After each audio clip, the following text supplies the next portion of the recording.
I'm going to go ahead and open up the whiteboard so you can go over this question. So 3388, I believe, did I give you the answers to this page? No. Okay, so the answers to this page are, we are not doing the top two, if you remember correctly. I told you to cross those off. So 3388A is the answer. For 2088, the answer is C. And then for 1993, the answer is E.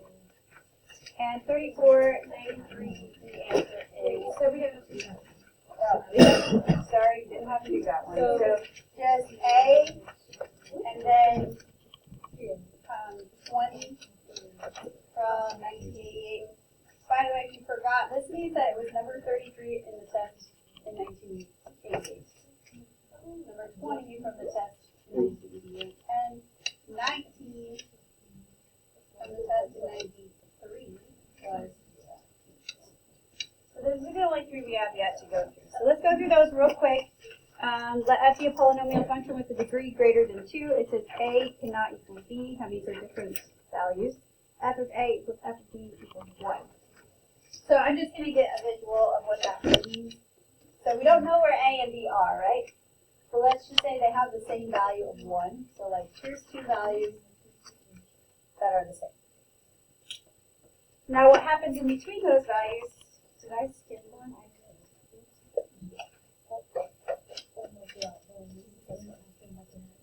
I'm doing 2088 first. Which of the following must be true for at least one value of x between a and b? So it says that the function has to equal 0. So where I did those connected, would it equal 0? No. So 1 is not true because it doesn't have to equal 0. 2, the derivative or the slope between those values has to equal 0. Yes. That is Rawls' theorem. So somewhere between these, if I just drew a straight line, that would be a slope of 0, right?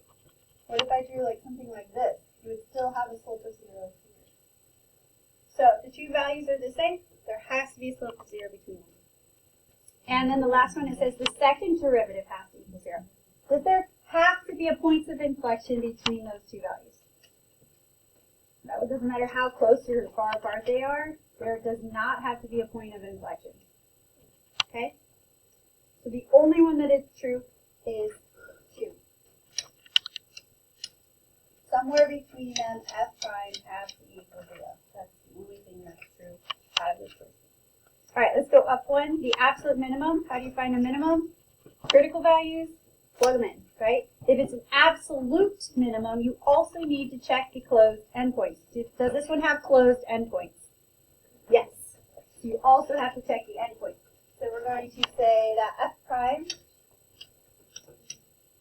is 3x squared minus 6x. Set that equal to 0.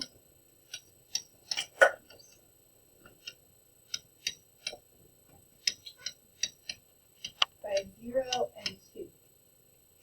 So 0 and 2 are my critical values. Are those both in my interval? My interval is -2 to 4. Yes. So what do I do to find the absolute minimum? I find f of -2 and f of 4. Those are my endpoints, right? I also need to find f of 0 and f of 2. How do I find those values? I plug them into my f, which was x to the third minus 3x squared plus 1. All right, -2 would be 8 minus 12 plus 12, so 8. Negatively, sorry. That would be a -2. It's still a negative. For f4, that would be 64 minus 48 48 is 16. 16 plus 12 is 28. Is that right? I think so. F of 0 is easy, that's 12. F of 2 is 8 minus 12 plus 12. Alright, I'm looking for an absolute maximum. Where is the absolute maximum going to occur? 4. Absolute max.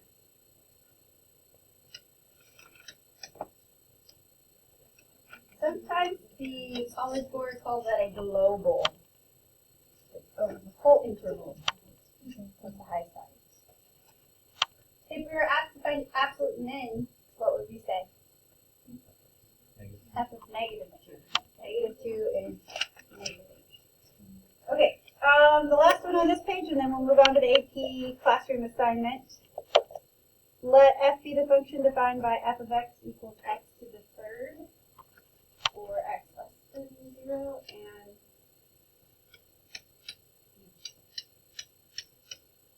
x for x is greater. Okay, so that's our function. Which of the following statements about f is true? Again, doesn't tell me what to do, does it? So I have to read the choices. It says f is an odd function. What does it mean to be odd? Odd functions have, like x cubed, they have origin symmetry. So A would be origin symmetry. How do I know that?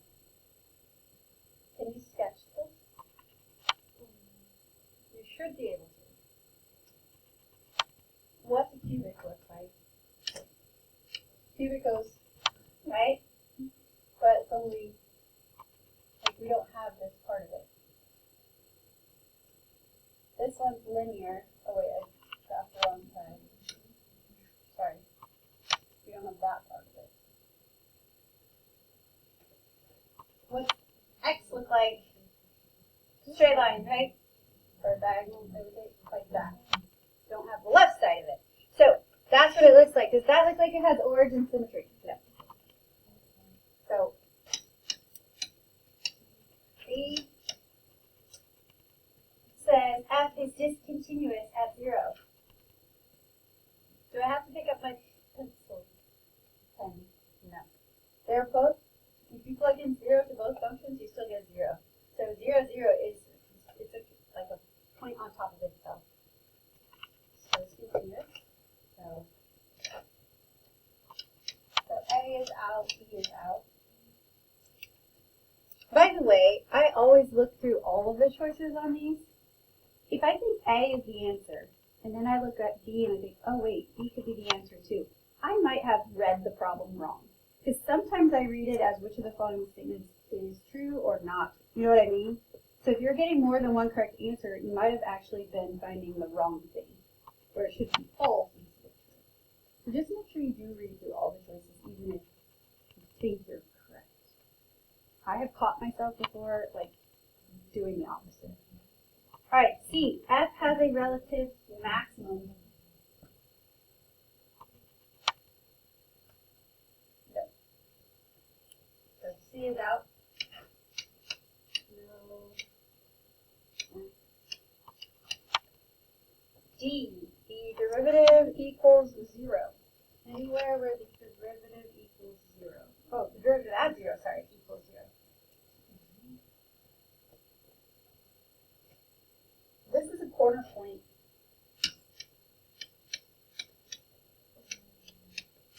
You have two slopes coming together. Now here the slope is 0 on the left, right? But here the slope is 1. These derivatives don't have the same slope as 0. So again, the slope of this would be 3x squared, and the slope of that would just be 1. So this one, not the same derivative. So that's why D is no. Now you're to the point like, well, maybe I don't know what I'm doing, and they're all wrong. E. E says that the slope has to be greater than 0 for x not equal to 0. So there is no derivative at 0, but is the slope, the prime, always positive? Does it always have a positive tangent slope?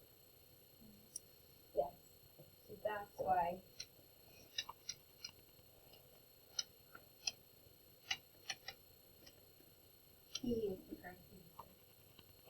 always increasing, except for at that little point in the center where you don't have a slope.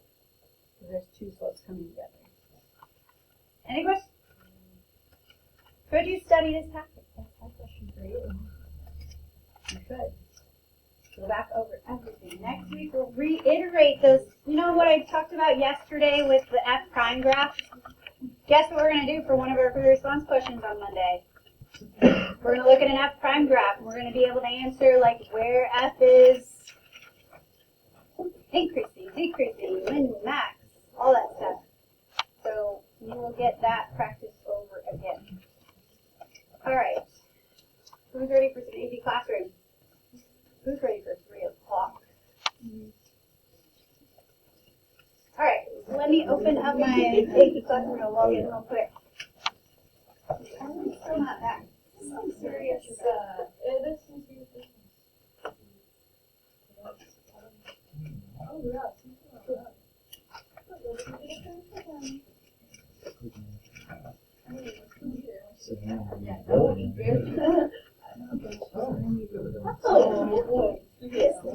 Serious business.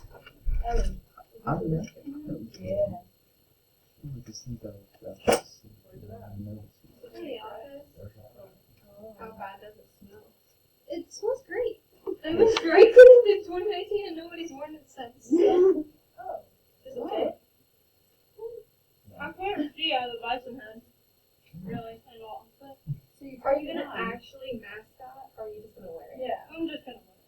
But it has a foot hole in the corner. You should have worn it in here. Yeah, you should have why didn't you brought it up and walk in the hallway. Could have been bison for Halloween. Just bring it back on Monday so it's so handy. Yeah. That's funny. You get it for the weekend. An honor.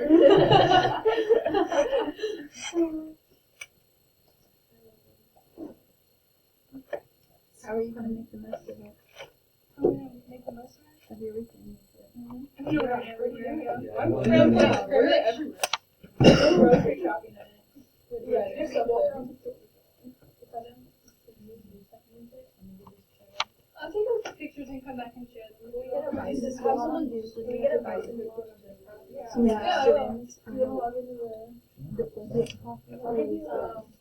Yeah. Actually, I Yes. guess. Yeah, that's what I did. And then The second one. walk around. Yeah, that's what I So like it's fine. Yes. Wait, the people all over. You can film on that. You did. This is the only Are they warning we over can something? vlog the videos. I just have to enter this stuff. Just go around so she can do this.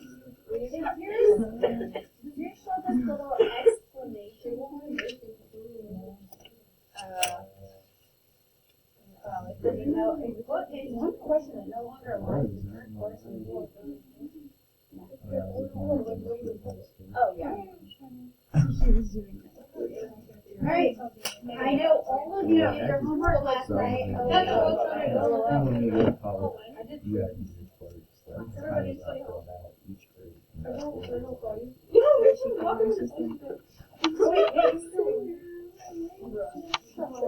Right? We just did one like this yesterday. Did you get it? You did some.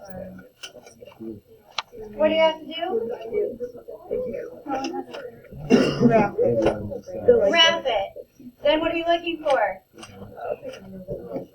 Where's the, what's critical values? Critical values, just my suggestion to all of you, when the question is asked, you write down what you have to do. You have to find where f prime equals 0. Okay? That's how you find critical values. Then look at what they gave you. Well, they gave me the f prime. How do I find where this function equals 0? It's a calculator question. The little calculator symbol. You're going to make sure your calculator's in the right mode. You're going to put it in your calculator. You're going to graph it. You're going to look at the interval that's given. 0 to 10. You're going to count how many times does this graph cross. So critical values how many have the crosses? If you have the f prime. The f prime. It has to be f prime. So if they gave you f, what would you have to do? Find f prime. Find f prime. Graph it. You put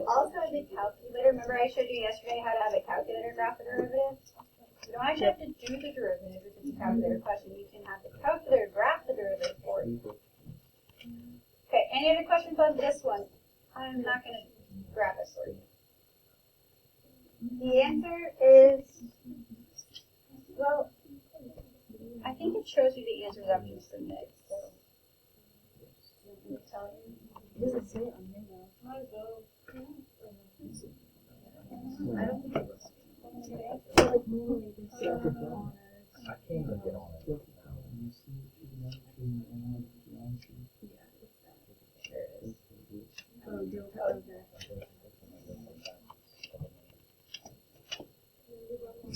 Great. Crosses in 3 places. Okay, so you need to graph it in your graphing calculator. You need to see if you can see the 3 places it crosses. Sometimes it might get close. Not actually touch. Be very careful. Will this question be on the test? Yes, not this exact question. But will there be one on the test where you're asked to find critical values given a calculator problem where you can use your calculator and type it in? Alright, moving on. 2, also a calculator question, but not really a necessary calculator question. They give you a graph. Okay, if you're looking at the function that is graphed here,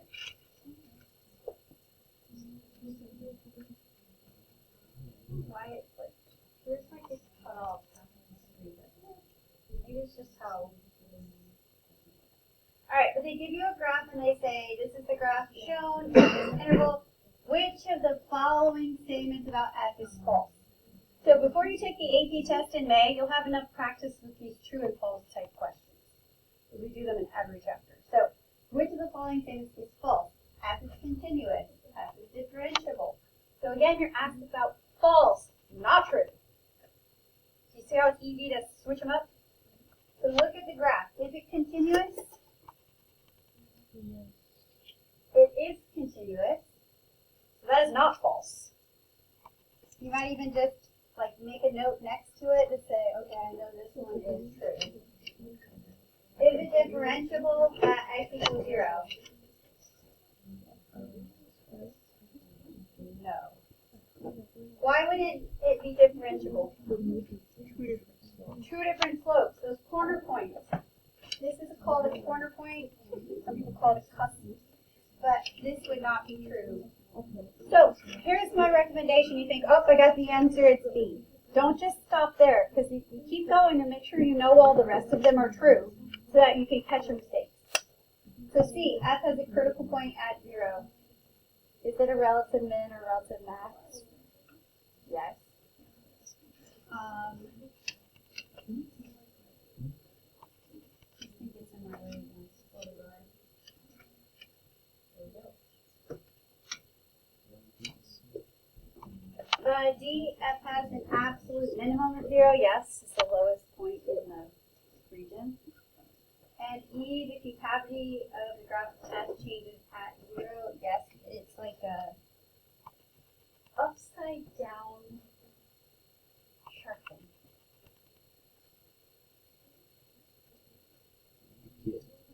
You have concave down, then you have concave up.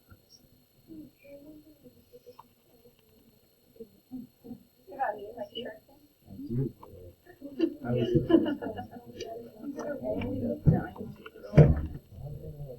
Upside down sharpening. I see it. That's not very good. Whatever. All right, moving on. Any more questions on that one? So what's like the definition of differentiable? Like, Differentiable has to be continuous, and so it's like you have to have a smooth curve.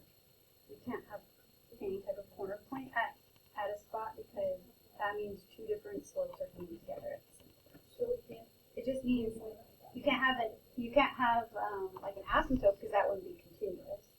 But if it is continuous, then you have to look for like those corner points. That would be the only. That's considered a corner thing? Yes. All right, continuing on.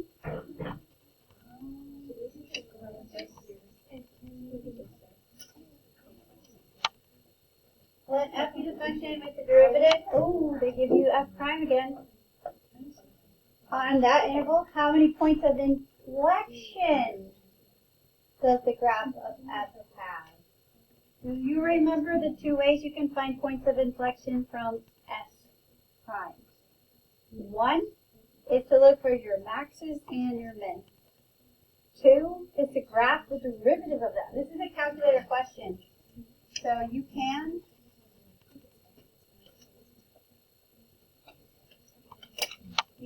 simply use your calculator. You can graph the derivative of the derivative, and then what are you looking for your points of inflection? Crosses, yes. So if you graph your derivative, you can graph it on your own calculator. I'll just kind of sketch it. Put that function in your y. Make sure you're in the right mode again.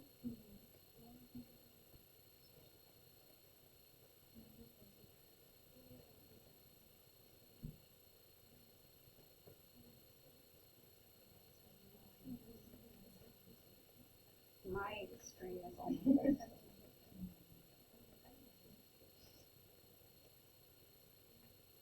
And you're looking at this very small interval. From what I can see, it doesn't look very, I'm just kind of flat. So let me go ahead and choose one of those.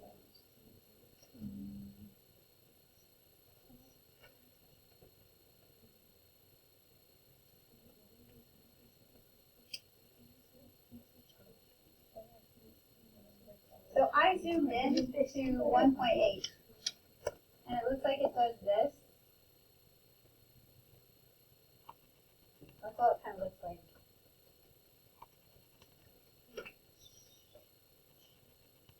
I don't see any relative min and max. Did I graph that right? Is the mode? Oh. You know what? I'll let somebody borrow my calculator and now that changes things. I get this, now this.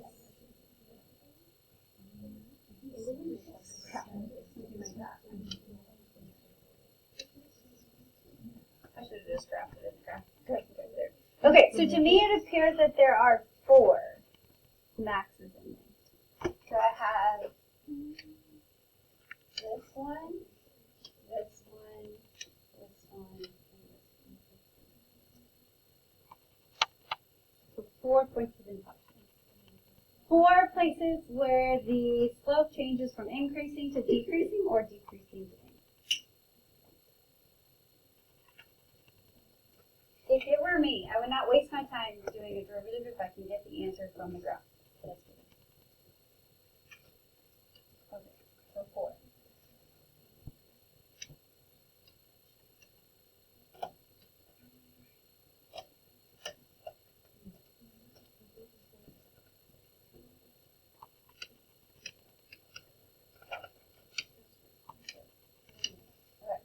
But after the function with a second derivative given by f double prime, what are the x coordinates of the points of inflection? So you do not have to find the second derivative. You don't even have to factor it. You have 3 possible points of inflection by setting that equal to 0. What are they? 0, 3, and 6. So don't just circle E because it's wrong. You have to change concavity. If you have a squared, nothing is going to change around that value. So 0 is out. It's not going to be a point of inflection. The only points of inflection are going to be the 3 and the 6. If you aren't convinced, what can you do? Set up your intervals.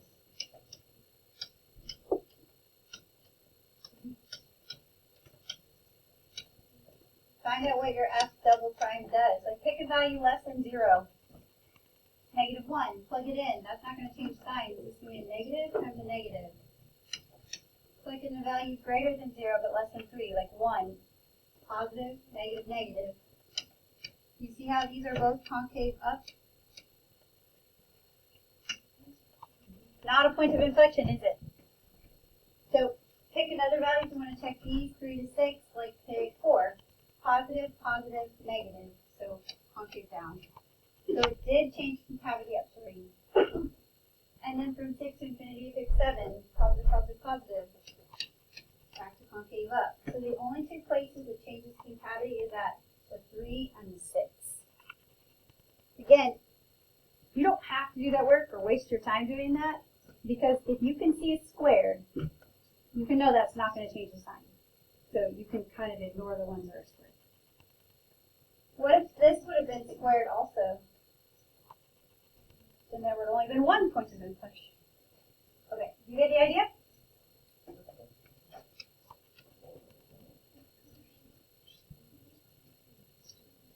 So this must be the question that they say is no longer aligned.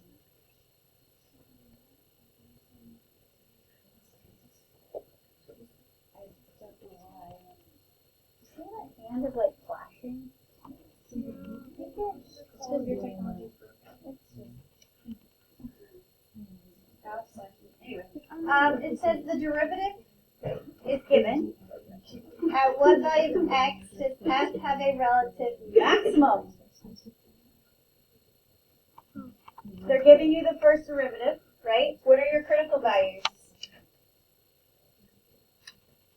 0, 3, and negative 1.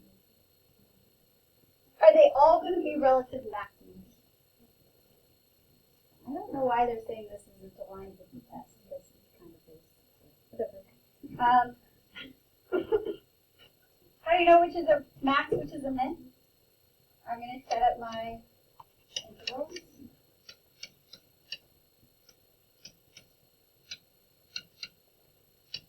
Since we have 3 critical values, we have 4 intervals. Again, look at how that one's squared. That's going to be an indication that around the 3 it's not even going to change signs. 3 would be neither relative min nor max, but let's go ahead and pick a value in this interval like negative 2.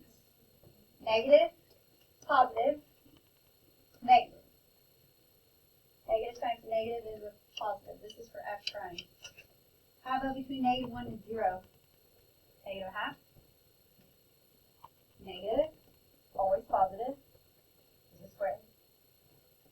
Positive. What's it? Negative times positive? Negative. Between 0 and 3, pick like 1. Positive, always positive, positive. Between 3 and infinity, 4. Positive, positive, positive. So do you see how it did not change? So this would be neither. This one would be a relative max. This one would be a relative min. So which is the max?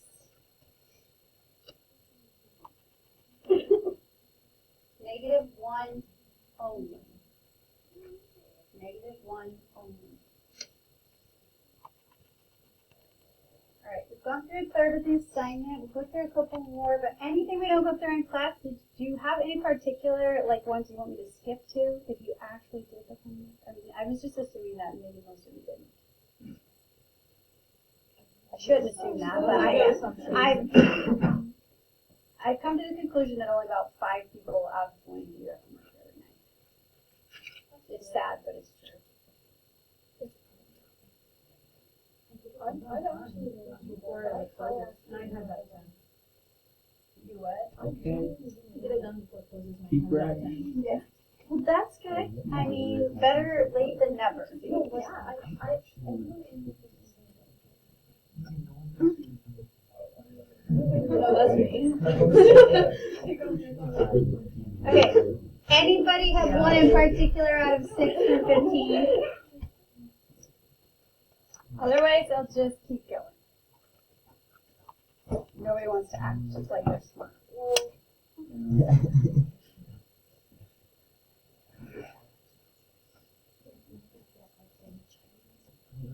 Somebody want to just give me a number and I'll do it?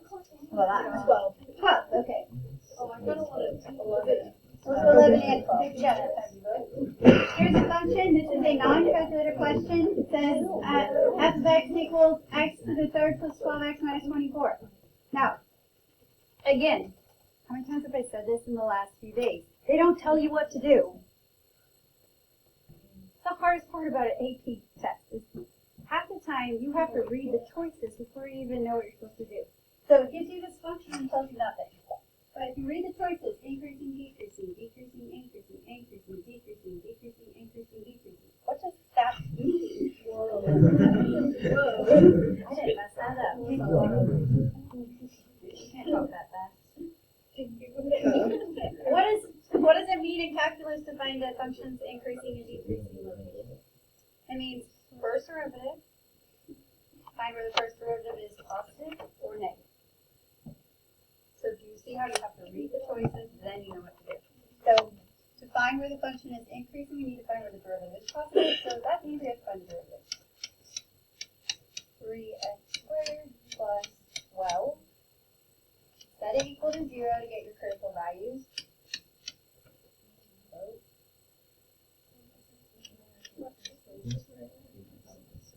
Uh-oh. I see a problem. What's the problem? It's an imaginary number. What does that mean? It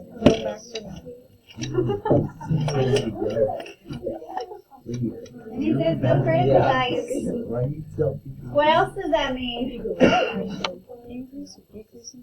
Janella is fine. She's at state. She already went. She already left. Okay, thank you. 6 hours? No critical values. What does that mean? The function's probably either always increasing or always decreasing. How do we know? Well, we know there's no asymptote, right? So our interval is just going to be negative infinity to infinity. Pick a number, any number. 5. 5. Plug it into your derivative. Whoa. The derivative is always positive, no matter what. Always positive, because it's squared. So, f prime is always positive. That means increasing for all x.